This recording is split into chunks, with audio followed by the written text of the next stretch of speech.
నమస్తే, నేను మీ అమ్మి నాయుడు. ఉద్యోగం కోసం ఉమెన్ దేశానికి వెళ్ళి ఇబ్బంది పడుతున్న మామిడి దుర్గా అనే మహిళకు మంత్రి లోకేష్ భరోసా ఇచ్చారు. ఏజెంట్ల ద్వారా ఉమెన్ దేశానికి వెళ్ళి చిక్కుకొని పోయారని ఆమె వీడియో ద్వారా షేర్ చేశారు. ఆరోగ్యంగా పూర్తి క్షీణించి లేవలేని స్థితిలో ఉన్నానని రక్షించాలంటూ ప్రాధేయపడ్డారు. లోకేష్ స్పందిస్తూ భయపడకమ్మా నేనున్నాను అని చెప్పి టీడీపీ ఎన్ఆర్ఐఏ విభాగం విదేశాంగ శాఖతో మాట్లాడి త్వరలో నిన్ను ఇండియాకి తీసుకువస్తామని ట్వీట్ చేశారు. ఇప్పటికే ఇద్దరును విదేశాంగాలలో అక్కడ ఉద్యోగాలకి వెళ్ళి మోసపోయిన ఆంధ్రప్రదేశ్ ప్రజలు ఎవరైతే అక్కడ ఉండిపోయారో వాళ్ళు తీసుకురావడం జరిగింది.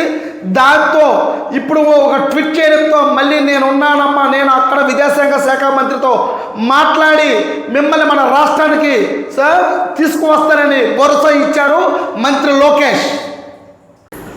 గతంలో ప్రధానితో సమావేశాలకు సీఎం కేసీఆర్ బహిష్కరిస్తే కేంద్రంతో బీఆర్ఎస్ కుమ్మక్కయిందని కాంగ్రెస్ ఆరోపించిందని మాజీ మంత్రి కేటీఆర్ ట్వీట్ చేశారు.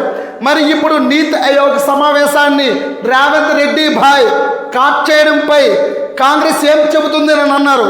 రాష్ట్ర బడ్జెట్ సమావేశాలపై ప్రధాని పెద్దన్న కలిసి మాట్లాడాలని తమ్ముడు రేవంత్ ఎందుకు అనుకోవట్లేదని చెప్పారు. అంటే గతంలో కేసీఆర్ అయితే ప్రధాని సమావేశాలకి వెళ్ళకపోయేటప్పుడు బీఆర్ఎస్తో కుమ్మక్కయిందని అన్నారు కదా. ఇప్పుడు ఉన్న ముఖ్యమంత్రి రేవంత్ రెడ్డి ఇప్పుడేమి అతను నీతి ఆయోగ్ దానికి బడ్జెట్ సమావేశాలకు వెళ్ళడం లేదనని కేటీఆర్ మండిపడ్డారు. అంటే మేము చేసేటప్పుడు తప్పు, మీరు చేస్తే ఒప్పు అని మీరు తెలంగాణ రాష్ట్ర ప్రజలకి ఏం సూచనలు ఇస్తున్నారని కేటీఆర్ మండిపడుతూ ఉన్నారు.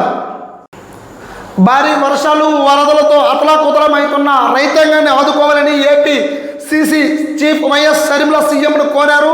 ముఖ్యంగా కోస్తా జిల్లాలో వారు తీవ్రంగా ప్రభావితం అవుతున్నారని గుర్తు చేస్తూ ఆయనకి లేఖ రాశారు.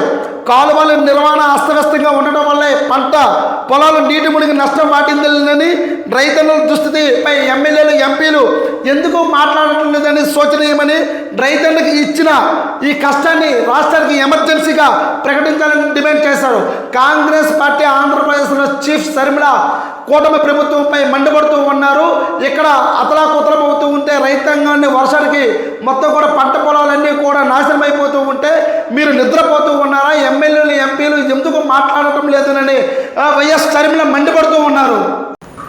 డిప్యూటీ సీఎం భట్టి చేసిన బడ్జెట్ ప్రసంగం ఒక కథలా రాజకీయ ప్రసంగంలో ఉందని బీఆర్ఎస్ అధినేత కేసీఆర్ అన్నారు. ఈ ప్రభుత్వం రైతులకు వంచిందని, బడ్జెట్లో ఒక్క పాలసీ ప్రకటించలేదని, ఒక ఇండస్ట్రీ పేరు చెప్పలేదని విమర్శించారు. ఏ ఒక్క దానిపైన క్లారిటీ లేదని అసంతృప్తి వ్యక్తం చేశారు.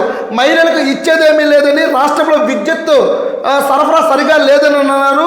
ఇకపై ప్రభుత్వాన్ని చీల్చి చెండాడుతారని కేసీఆర్ చెప్పారు. అంటే గులాబీ బాస్ అధినేత కేసీఆర్ నిన్న బట్టి చేసిన బడ్జెట్ దాన్ని పూర్తిగా ఒక బుర్ర కథలా ఉందని అన్నారు.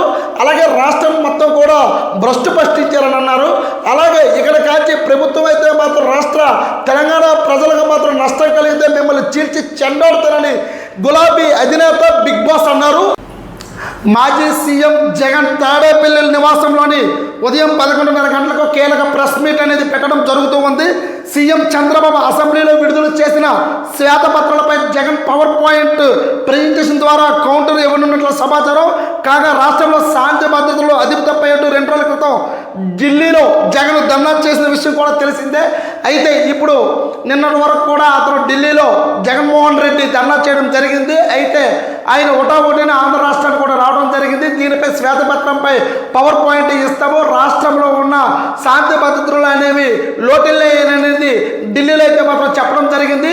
కానీ ఈరోజు కూడా అతను పవర్ ప్రజెంటేషన్ రాష్ట్ర తాడేపల్లి దీంట్లో చేస్తారని చెప్పడం జరిగింది జగన్మోహన్ రెడ్డి.